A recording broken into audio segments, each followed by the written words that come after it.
অহংকারী জায়গা আমি আল্লাহর দরজায় হবে না।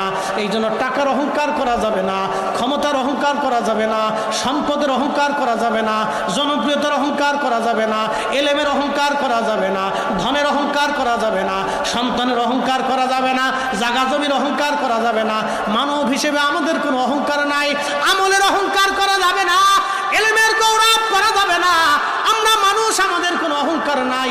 অহংকার একমাত্র আল্লাহর। অহংকার কার?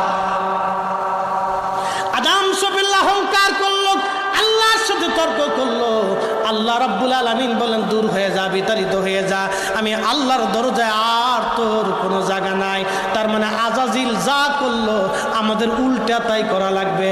আজাজিল অহংকার করলো, সেজদা দিল না, আমাদেরকে সেজদা দেওয়া লাগবে আর আল্লাহর দরবারে মাপ চাইতে হবে। আমরা যখন সেজদা দিব, আল্লাহর দরবারে মাপ চাবো, আমার আল্লাহ আমাদের জীবনের গুনাহগুলি তখন মাফ করে দিবে। কি কথা কোন ঠিক কিনা?